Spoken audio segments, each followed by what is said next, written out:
Welcome to the first season of Ancient Anecdotes powered by Listen Cub. This is your host Lalita Ramanathan. And this is Ramanathan Iyer. Papa, why are you looking so down? You have a big day today, isn't it? You have your singing recital in the apartment community clubhouse today. After being all ready, why are you looking so down? Appa, I heard Rudya and Shriya practicing yesterday, Pa. Okay. They have such perfect voices, and yet they also make some mistakes here and there. I'm still not getting the part where you're so sad, Pa. Well, I am sure I'm not that perfect. If they themselves make boo-boos, what will my song sound like? Hey, hello. Stop worrying now. First of all, is it a group something or an individual something? Group, Pa? Oh God, I'll be really scared worrying if it was a solo event. Why, Pa? You're an awesome singer. Even otherwise, how does it matter if it is a solo or a group event? You are a good singer. Just believe in yourself. That's all. Now, yours is a group event. So even if some of you make some boo boos, it's fine. The group as a whole will still sound very good, no? Oh, that's right. Let me practice one more time so that I don't make mistakes. See, there is an important learning here. If your intent is to practice not to make mistakes, you might lose your awareness in this fear and make mistakes anyway. If not in one place, it might happen in another. Oh God, that means regardless of practice, I will surely make mistakes. Appa, so what's the solution then? Practice to be better than your previous attempt. That's all. Don't say I will practice to not make mistakes. Practice to be better. Forget about the other people who are singing. What's the use of comparing yourself with everyone's performance? What is the use of aiming to be better than them or becoming scared if they don't perform well? Practice because it's the right thing to do. That is what is called as upavasa. Practicing to being just one with the universe. Remember this line. Have the right perspective. Say, Have the right perspective.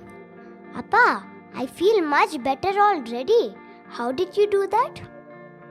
it's nothing new, Papa. This is the core symbolism behind Mahavishnu overcoming the five-headed Murasura. Whoa, Murasura had 5 heads. Was he Ravana's half-brother? Half brother. Oh, because Ravana had 10 heads, is it? Thief fellow. Why is your hair looking like a hen's coop? Bring me that comb. Here, Pa. Come, let's see why Mura had 5 heads and what is the core symbolism behind this story. A really long time ago, in the Satya Yuga, there was a sage called Kashyapa Prajapati. His wife Danu bore him a son called Talajanga. My hair! My hair! Sorry. Let me start again.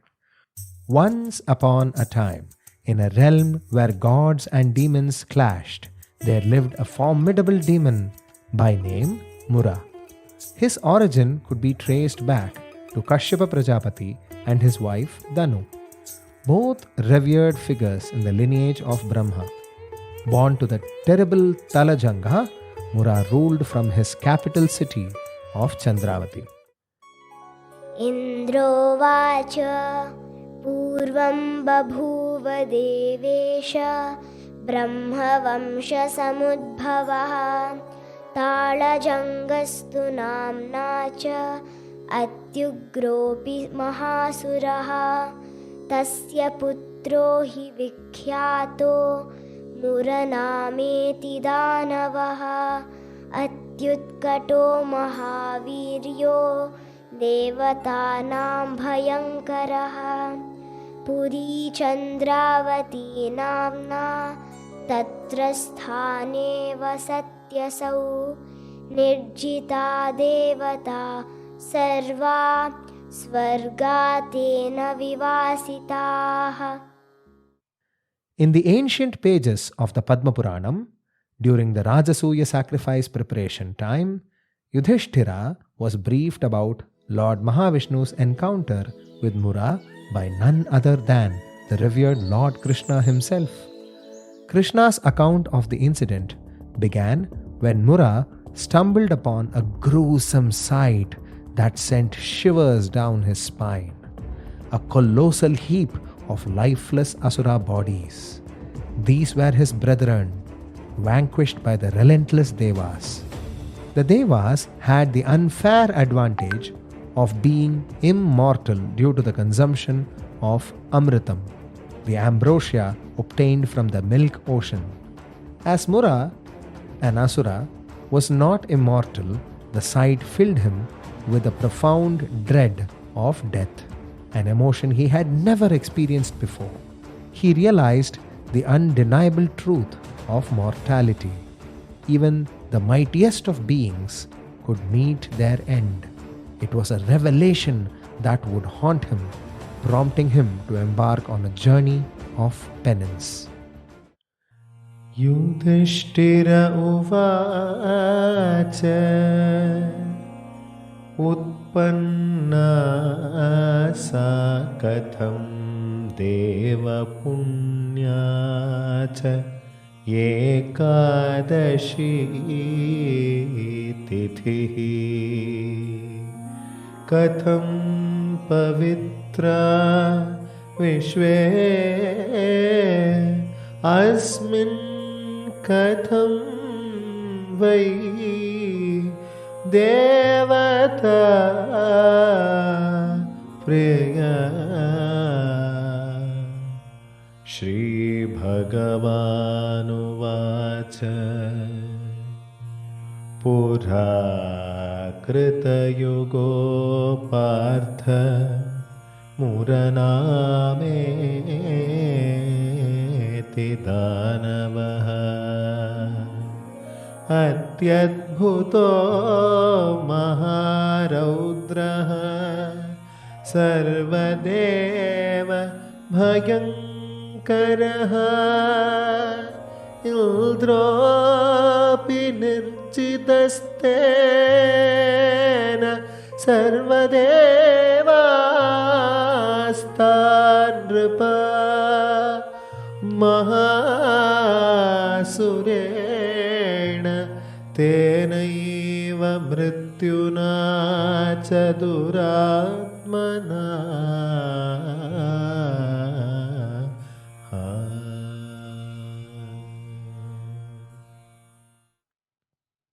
For countless years, Mura withdrew from the world, immersing himself in a rigorous penance deep in the heart of the Asura realm, determined to escape the fate of his fallen kin. His sole purpose was to earn the favor of his great-grandfather, the revered creator of the universe, Lord Brahma. For years he immersed himself in a solitary quest, each day marked by a deeper connection to the cosmic forces. Waves upon waves of sheer energy emanated from Mura's focus and impinged upon every fabric of the heavens. His unwavering devotion did not go unnoticed, and one fateful day, Brahma himself appeared before Mura, his divine presence illuminating the heavens. Desist, my dear child. Your penance has made its mark on every dimension there is. Your dedication to your Sankalpa is profound. Go on, tell me what you strive to achieve. O Grandfather, O Lord of the creation, grant me the power that anyone I touch in battle, even if they are immortal, shall meet their end. The boon was formidable, but Brahma, touched by Mura's penance, agreed to bestow this boon as was asked. Emboldened by his newfound power, Mura's arrogance knew no bounds. His first conquest led him to the sacred Mount Meru, where he boldly challenged the Yakshas and the Gandharvas, celestial beings renowned for their prowess. Yet, no one dared to face the demon with the fatal touch. Unyielding in his quest for supremacy, Mura's journey took him to Amaravati, the heavenly abode of the great Indra, the king of the gods. In Amaravati, Mura openly challenged Indra, daring him to engage in battle. Mura, with an outstretched hand, brazenly entered Indra's court. No one dared to halt his advance. Mura declared, O thousand-eyed Deva, either engage in battle with me or vacate this place. "What? No. Wait. Mura is a 10-foot tall brute with muzzles, beard, and mustache, and a terrible booming voice. Let me do Mura's voice. Okay, Pa. Hey, cheer up. Don't worry. You can do Brihaspati's voice." O thousand-eyed Deva, either engage in battle with me or vacate this place. At first, Indra was angered and he prepared to rise, gripping the terrible Vajrayudham. In the nick of time, he was stopped by Brihaspati, the guru of the Devas. Shaktra, be aware of Mura's striking, unearthly aura. He wields a terrible boon, the fatal touch. Throw away your anger and think carefully. Discretion is the better part of valor. Relinquish your throne, live today and fight tomorrow. Appa who? Shaktra is Indra, pa. I've told you 3 times. Illapa, Shaktra I know is Indra. Who is Nick? Is it short for Nick? Huh? No. Nick of time means the right time. Now pay attention. Rather than engaging in futile combat, Indra heeded the words of his revered guru and relinquished the regal throne of Amaravati, and with it all control over Devaloka, to Mura. His congress of Devas retreated to the northern banks of the Kalindi river in the mortal realm of earth. Here, the forests were replete with Khadira trees. Guru Brihaspati took 5 pieces of Khadira wood and made them into amulets in the shape of a plowshare. After a sanctifying prayer, Brihaspati dipped the amulets in the sacred ghee until the amulet now shone with the absorbed ghee. He then tied the Khadira amulet each to the necks of the great Shaktra and his generals, Agni, Soma, Surya, and Varuna. These devas then fell at the feet of their guru. Appa, why did Brihaspati use the Khadira wood for the amulet and why did he dip them in ghee? His next response will explain all this to you. Oh, is it? Brihaspati said, Rise, O children of Aditi, feel no fear. You were defeated by Mura when you only wanted to protect yourself. Now fight for the freedom of the 3 realms. This is now a responsibility. The word snigdha or ghee represents both belonging and responsibility. Together with the ghee, the Khadira wood in these amulets will remind you of your responsibility to the universe and hence will insulate you from the fear of death. How, Pa? the Khadira plant is said to possess a unique capability to absorb the latent energy of the universe all around us and convert this energy into ojas, a form of spiritual strength that can be absorbed. After 3,000 years, even today, the Khadira plant is widely used in Ayurveda. The Mani Bandhana Suktam, the 6th Suktam in the 10th Khanda of the Atharva Veda, says, Yam badhrat brihaspatir manim phalam ghritaschuth mrugram khadiram ojase tam Chandrama Manimassuranam Puro Jayatanavanam Hiranyayi so asmai shreya mittuhe bhuyo bhuya shvashvastena tvam dvishato jahi. Mura, meanwhile, seizing the divine treasures of Airavatam and the Vajrayudham, ensconced himself in Devaloka, accompanied by the Daitya, Maya, and the enchantress Tara and other formidable Danavas. He appointed an Asura to the position of Devendra in Indra's absence. Similarly, he appointed another Agni, another Vayu, and another Soma Suryadi Devas. Mura's dominance extended further as he established his presence on the southern banks of the Kalindi River, basking in the glory of his newfound power. However, fate would soon cast its shadow upon this audacious demon. One day, Mura descended to earth astride the mighty Airavatam, landing near the banks of the Sarayu River. It was there that he confronted King Raghu, a noble scion of the Surya dynasty, who was in the midst of a grand yaga, a sacred ritual, presided over by the venerable Brahmarishi Vasishta. Mura, driven by his insatiable desire for conquest, issued a challenge to Raghu, proclaiming, O mortal, don't you know that the benefits of this yaga goes to appease the devas in the form of the Havis? I have already overcome the Indradi devas. It is futile to appease them. Fight with me or abandon this yaga. You shall no longer offer worship to the devas. Appa, Raghuvamsham, Rama's family. Yes, Raghu was Rama's ancestor. In the midst of this tumultuous encounter, a wise and illustrious sage, Vasishta, stepped forward to counsel Mura. His words were seasoned with wisdom and forethought. O Daityendra, what purpose is there in conquering mere mortals on earth?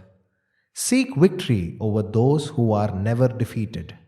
If you are resolute in your battle, challenge Antaka, the god of death. O king of Asuras, it is he who will never heed your commands. By conquering him, you shall have triumphed over death itself and truly become immortal. Vasishta's words stirred something deep within Mura's heart. Determined to prove his might, Mura set forth on a journey to confront Dharmaraja, the god of death himself. Yama, aware of Mura's impending challenge, sought the counsel of his uncle Indra. Together with the Indradi Devas, the retinue swiftly made its way to the divine abode of Lord Vishnu. Indra explained Yama's predicament to Lord Mahavishnu. O you lotus-eyed one, O Madhusudana, protect us. We implore your protection. O Jagannatha, the entire pantheon trembles in the face of the formidable demon, Mura. We seek sanctuary under your divine shelter. O Sharanagata Vatsala, the entire assembly of gods has been defeated and expelled from heaven by the fierce and relentless demon known as Mura. Now he seeks to interfere with the mortality of humans and aims to prevent Dharmaraja from discharging his duties. Mahavishnu, bearing his iconic discus and mace, listened to Indra's plea and offered his divine counsel. Send Mura to me. He is destined to die by my hands. He instructed. Yama, relieved and resolute, returned to his realm, prepared to face the impending confrontation. Shri Bhagavanu Vacha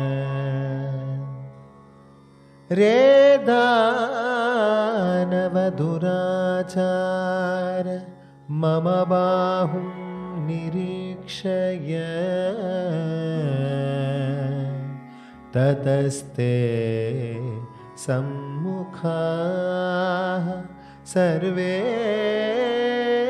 Vishnuna Drishtadhanava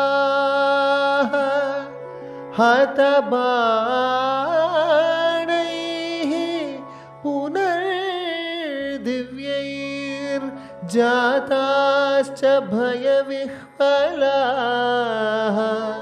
चक्रं मुक्तं च कृष्णेन दैत्यसैन्येषु पाण्डवा तेन छिन्नास्तु शतशो बहवो निधनं गता.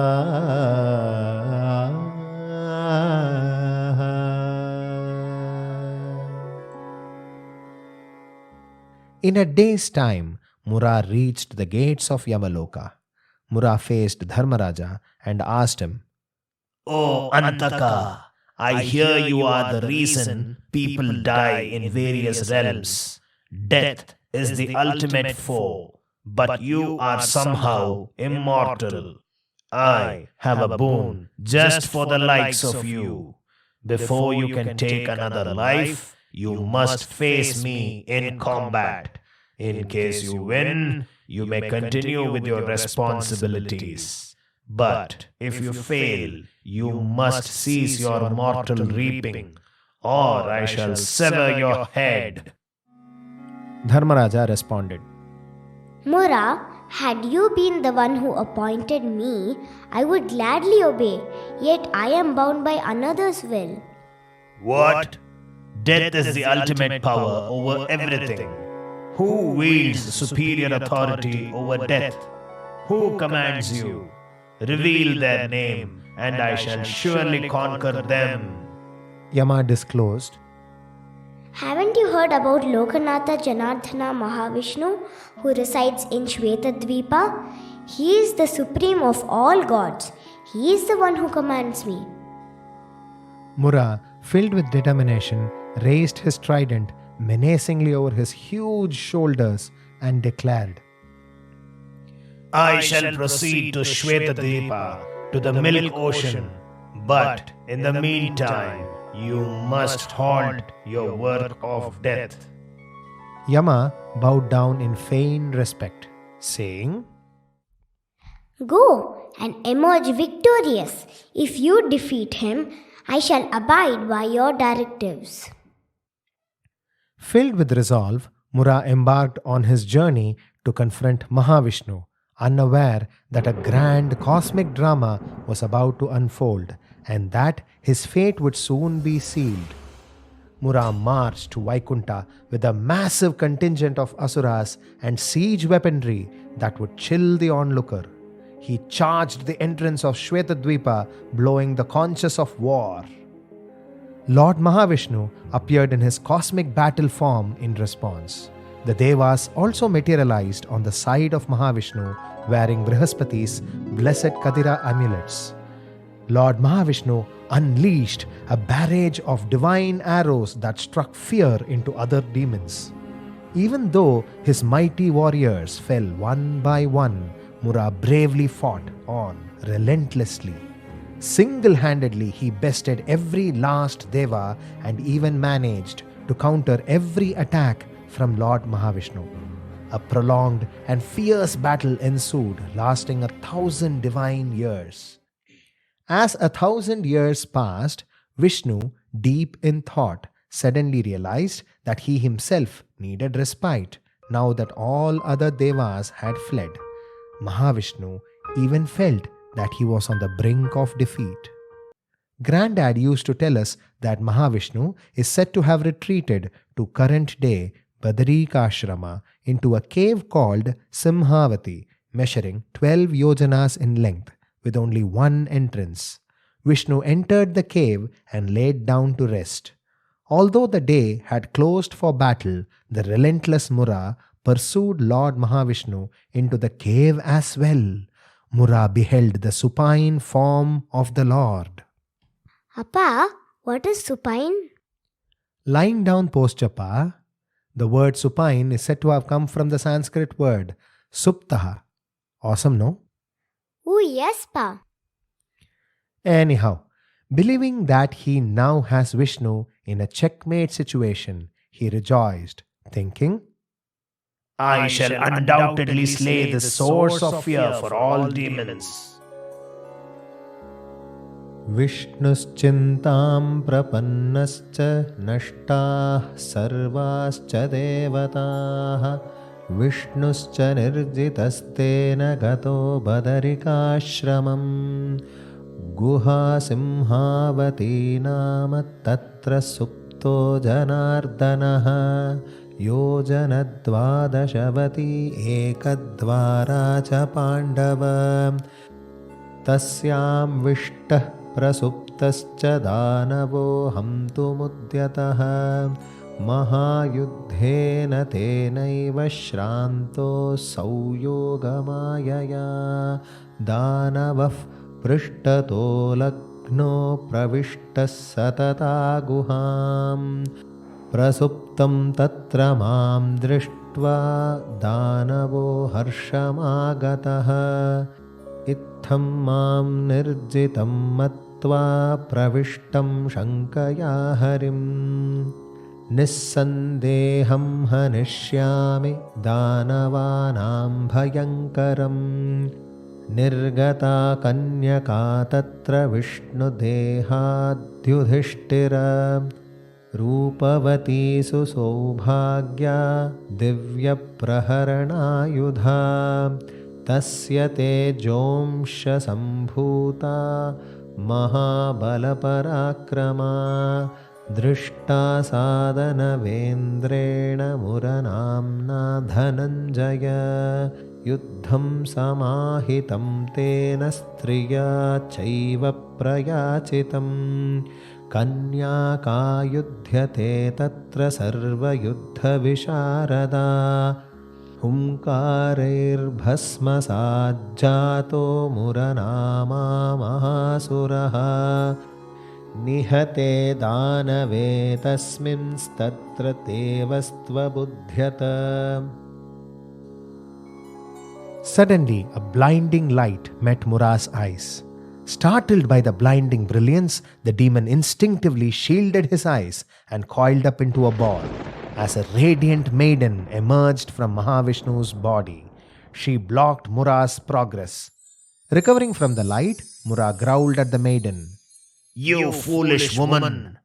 You know not whom you block. You know not who I am. I am the scourge of the Devas. I am Mura the Terrible. I have a principle to never attack women. Before I change my mind and use force, run away.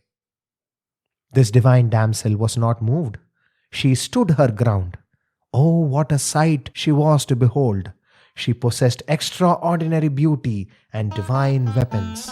Such beauty, encased with such valor, coupled with such calm and prevailing confidence, Mura had never seen such a sight. O vile Mura, you who wishes to attack an opponent when he is without arms, when he is asleep, should not speak about principles to me. You will have to confront me before you even take another step, let alone lay a finger on my lord, Said the maiden with an ice-like calm. The maiden's quiet tone could have cut the mightiest oaks. Mura had seen such rank anger in his life, and he knew how to handle it with brute strength. For once, his anger seemed like a futile weapon against this maiden's soft voice. He raised his trident threateningly and took 2 steps towards her. Suddenly, he heard the resounding sound of her humkara. The sound of the humkara reverberated into the very annals of existence. Mura was immediately reduced to ashes. The denizens of the heavens showered her with flowers. Hearing the reverberations of the humkara, Lord Mahavishnu awoke. He found his foe in a pile of ashes at his feet. The Lord himself was astonished by the turn of events. Lord Vishnu said, 1,000 divine years, that's how long I was struggling to fight this dreaded Asura. And you have bested him with a single humkara? How did you do it? Where have you come from, O divine maiden? Who are you? The maiden responded, O Lord, I am Devi Ekadashi. I have come into existence by your divine grace. It is through your favor that I have defeated the mighty demon Mura. Vishnu was pleased and said, Ask for a boon, my dear. I shall grant whatever your heart desires, even if it is the most challenging request. Samharishyati trailokyam supte chaiva janardane tasyastadvachanam shrutva vishnurvachanam abhravit aham cha nirjito yena katham sopitvaya jitah ekadashyuvacha त्वत्प्रसादाच्च भो स्वामिन् महादैत्यो मया हतः. The story goes on that Ekadashi asks for certification from Lord Mahavishnu that the observance of the Ekadashi fast will bestow merits far beyond what other acts of punya can ever yield. Mahavishnu agrees. People have been upholding the Ekadashi fasts ever since. And that's why people fast on Ekadashi even today. Appa, why was the Humkara used to defeat Mura? Oh, that's a very good question. The five-headed Mura was scared of death, and his penances were done to conquer the fear of death. But instead of using the merit gained from his penances to overcome his fear and develop courage, he wanted to strike back at death itself. Just like how we clean the vessel before putting food in it, it is said that we must always practice austerities for one's own mental purity and not for material benefits. Even though Mura practiced the most severe of penances, he never cleared his mind of negativities like anger, ego, vengeance, and so on. Once Mura got his boon from Brahma, he forgot about the reason for doing his penance. His ego at being invulnerable in hand-to-hand combat made him misuse the power of his boon. Ekadashi is the most powerful of all penances. She is the personification of the purity of penances. Since Mura's ego-filled penance did not measure up to the level that Devi Ekadashi symbolized, she was able to easily vanquish Mura using the sound of the Humkara to remove Mura's ego and restore balance. The word upavasa is the Sanskrit word for fasting, but actually it means residing close to the Lord. Ekadashi stands close to the Lord and brings Mura to the feet of the Lord. The story teaches the value and the power of penances when used in the right way. This is the core symbolism behind this story. This is why you should practice your music with the determination to become better at singing rather than practicing to become better than other participants. Oh, that's wonderful, Pa. But why aren't you telling me why Vishnu became tired in the first place? He was. And this is also not clear. Indra and the Devas had Brihaspati's Khadira amulet. Why weren't they able to defeat Mura? Not enough penance, Pa. The amulet got them to the battlefield and prevented them from bolting. But in the end, they were. Appa, they also came and stood close to the Lord, isn't it? Isn't that Upavasa? Why was only Ekadashi able to defeat Mura? Hear it first. But Appa, my question. Hear it first on Ancient Anecdotes. on your favorite podcast streaming providers. Tune in every week for a brand new episode.